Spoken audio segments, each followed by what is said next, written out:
Hi friends, welcome back to JAS. நம்ம இன்னைக்கு தரமான ஒரு எக்ஸாம் பற்றி தான் பார்க்க போகிறோம். தமிழ்நாடு சப் இன்ஸ்பெக்டர் பற்றி தான் நம்ம பார்க்க போகிறோம். சப் இன்ஸ்பெக்டர் ஆகிறது ரொம்ப ஈஸிங்க. இதில் என்ன இருக்குது இல்லை அப்படிங்கிறத ஃபஸ்ட்டு தெரிஞ்சுக்கணும். அதுக்கு நம்ம நோட்டிஃபிகேஷன் பார்க்கணும் ஃபஸ்ட்டு. அப்புறம் இந்த தடவை சிலபஸ் வந்து சில மாற்றங்களை கொண்டு வந்திருக்காங்க. அதையும் நம்ம பின்னால் பார்ப்போம். வீடியோவை ஸ்கிப் பண்ணாமல் லாஸ்ட் வரை பாருங்கள். இந்த எக்ஸாமை அப்ளை பண்ணுறதுக்கு நம்ம டிஎன்யூஎஸ்ஆர்பி அப்படிங்கிற ஒரு சைட்குள்ளே தான் போனோம். அந்த சைட்குள்ளே போனீங்களா ஆன்லைன் அப்ளிகேஷன் ஒன்று இருக்கும், அதில் போய் அப்ளை பண்ணலாம். இப்போ நோட்டிஃபிகேஷனை நம்ம பார்ப்போம். 2025 வருஷத்தில் உள்ள இந்த நோட்டிஃபிகேஷன், அதாவது 7/4/2025 தொடங்கி 3/5/2025 மே 3 இந்த அப்ளிகேஷன் எண்ட் ஆகுது. அப்ளிகேஷன் சப்மிட் ஆனதுக்கப்புறம் கரெக்ஷன் டேட் வந்து 13 மே 2025 கொடுத்துருக்காங்க. வேக்கன்சின்னு பார்த்தீங்கன்னா 1299 வேக்கன்சி. இந்த தடவை போதுமான அதிக வேக்கன்சியும் கொடுத்துருக்காங்க. அப்புறம் ஒரு டிகிரி இருக்கணும். பேசிக் பே வந்து 36,900. அப்புறம் சொல்லியிருக்காங்க 9th கம்ப்ளீட் பண்ணி தான் 10th கம்ப்ளீட் பண்ணியிருக்கணும், 11th கம்ப்ளீட் பண்ணி தான் 12th கம்ப்ளீட் பண்ணியிருக்கணும் அப்படின்னு கிளியராக கொடுத்துருக்காங்க. ஏஜ் ரிலாக்ஸேஷன் ஜென்ரலுக்கு 30 வயசு வரை, பிசிக்கு 32 வயசும், எஸ்சி எஸ்டிக்கு 35 வயசு வரை. அப்புறம் இதில் ரிசர்வேஷன் கொடுத்துருக்காங்க, பார்த்துக்கோங்க. வேக்கன்சி வந்து கிளியர் கட்டாக கொடுத்துருக்காங்க. யார் யாருக்கு எவ்வளோ வேக்கன்சின்னு செப்பரேட்டாக இந்த காலமில் கொடுத்துருக்காங்க. நம்ம சேனலை இதுவரை சப்ஸ்கிரைப் பண்ணாதவங்க சப்ஸ்கிரைப் பண்ணி வச்சுக்கோங்க. அப்படியே அந்த பெல் பட்டனையும் தட்டிக்கோங்க. உங்களுக்கு எக்ஸாம் டீட்டெயில்ஸ், அப்புறம் ஸ்டடி மெட்டீரியல்ஸ், அந்த மாதிரி நிறைய டீட்டெயில்ஸ் இந்த சேனலில் ப்ரொவைட் பண்ணுவோம். டிகிரி வர தமிழ் மீடியம் படிச்சிருந்தீங்கன்னா பிஎஸ்டிஎம் அப்படிங்கிற சர்டிஃபிகேட்டை வாங்கி கொடுத்துடலாம். தமிழ் டெஸ்ட் எலிஜிபிலிட்டி எழுத வேண்டாம்.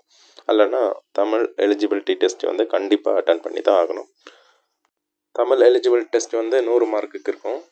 இதில் வந்து மெயின் எக்ஸாமுக்கு 70 mark, physical efficiency 15 mark, viva voce அதாவது interview 10 mark, sports quota special marks 5 mark.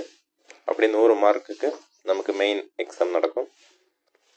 நீங்கள் தமிழ் லாங்குவேஜ் டெஸ்ட் வந்து மார்க்கை கன்சிடர் பண்ண மாட்டாங்க. ஆனால் 100க்கு 40 மார்க் எடுத்து பாஸ் பண்ணி தான் ஆகணும். அப்போ தான் நீங்கள் அடுத்த ஸ்டேஜுக்கு போக முடியும். மெயின் எக்ஸாமில் கட் ஆஃப் மார்க் வரும். Part A 40 mark, part B 30 மார்க்கும். 140 கொஸ்டின்ஸும், ஒரு கொஸ்டினுக்கு ஒரு அரை மார்க்கும், 2.5 மணி நேரம் எக்ஸாமும் நடக்கும். இதோட சிலபஸ் வந்து நான் வந்து பின்னால் ப்ரொவைட் பண்ணுறேன், எக்ஸ்பிளைனும் பண்ணுறேன்.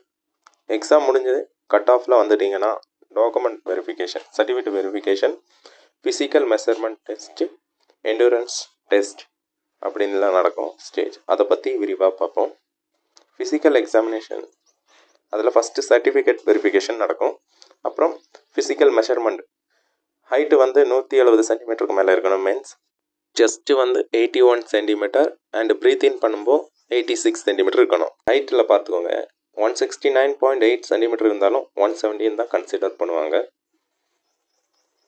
அப்புறம் வந்து ஃபிசிக்கல் மெஷர்மெண்ட் டெஸ்ட்டு முடிஞ்சதுக்கப்புறம் எண்டூரன்ஸ் டெஸ்ட்டு நடக்கும். 1500 மீட்டர் ரன்னிங் வந்து 7 மினிட்ஸில் கம்ப்ளீட் பண்ணணும். எண்டூரன்ஸ் டெஸ்ட்டுக்கு வந்து மார்க் ஒன்றும் இல்லை, நேச்சர் பாஸ் தான். அதுக்கப்புறம் நம்ம 15 மார்க் வந்து இதில் தான் கன்சிடர் பண்ணுவாங்க. ரோப் கிளைம்பிங், கயிறு ஏறுதல், அதாவது 6 மீட்டருக்கு மேலே போனீங்கன்னா 5 மார்க்கு கிடைக்கும். இல்லை 5 மீட்டருக்கு மேலே தான் போனீங்கன்னா 2 மார்க்ஸ் தான் கிடைக்கும் rope climbing. Maximum 6 metre practice பண்ணி வச்சுக்கோங்க. 2 கையும் வச்சு மட்டும்தான் ரோப் கிளைம்பிங் பண்ணணும். லாங் ஜம்ப், ஹை ஜம்ப், இதில் ரெண்டில் ஏதாவது ஒன்று செலக்ட் பண்ணிக்கலாம். லாங் ஜம்ப்னா 4.5 மீட்டர் 5 மார்க்ஸ், 3.8 மீட்டர்ஸ் 2 மார்க்ஸ். அதே மாதிரி ஹை ஜம்பும் 1.4 மீட்டர் ஹைட்டில் ஜம்ப் பண்ணால் 5 மார்க்ஸ், 1.2 மீட்டர்னால் நம்ம 2 மார்க்ஸ் தான் கிடைக்கும். Rope climbing, long jump, high jump இதிலெல்லாம் 2 சான்ஸ் இருக்குது. ரன்னிங்கு பார்த்தீங்கன்னா 100 மீட்டர்ஸ் 400 மீட்டர்ஸ் ரெண்டில் ஏதாவது ஒன்று செலக்ட் பண்ணிக்கலாம். இதுலேயும் 13.5 செகண்டில் வந்தீங்கன்னா 5 மார்க்ஸ், 400ல் 70 செகண்ட்ஸ்க்குள்ளே வந்தீங்கன்னா 5 மார்க்ஸ். ரன்னிங்கை பொறுத்த வரைக்கும் ஒரு சான்ஸ் தான் தருவாங்க. நாம் இப்போ சிலபஸை டீட்டெயிலாக பார்ப்போம். தமிழ் எலிஜிபிலிட்டி டெஸ்ட் வந்து 40 மார்க் எடுத்து எலிஜிபிள் கண்டிப்பாக ஆகணும். இந்த மார்க்கை கன்சிடர் பண்ண மாட்டாங்க கட் ஆஃபில். அப்புறம் தமிழ் எலிஜிபிலிட்டி டெஸ்ட்டு பாருங்கள். ப்ரீவியஸ் இயரில் உள்ள சேம் சிலபஸ் தான். எழுத்து இலக்கணம், சொல் இலக்கணம், பொது இலக்கணம், பொருள் இலக்கணம், இலக்கியம், தமிழ் அறிஞர்களும் தமிழ் தொண்டும். மெயின் எக்ஸாம் தான் நம்ம இப்போ கன்சிடர் பண்ண போகிறோம். மெயின் எக்ஸாமில் ஜென்ரல் நாலேஜ் வந்து 40 மார்க்ஸ் 80 கொஸ்டின்ஸும், சைக்காலஜி டெஸ்ட் வந்து 30 மார்க்ஸ் 60 கொஸ்டின்ஸும் வரும். இதில் வந்து ஜென்ரல் நாலேஜை பாருங்கள். ஜென்ரல் நாலேஜில் general science, history, geography, economics, India polity, chemistry, biology, diet and nutrition, environmental science, physics and current affairs.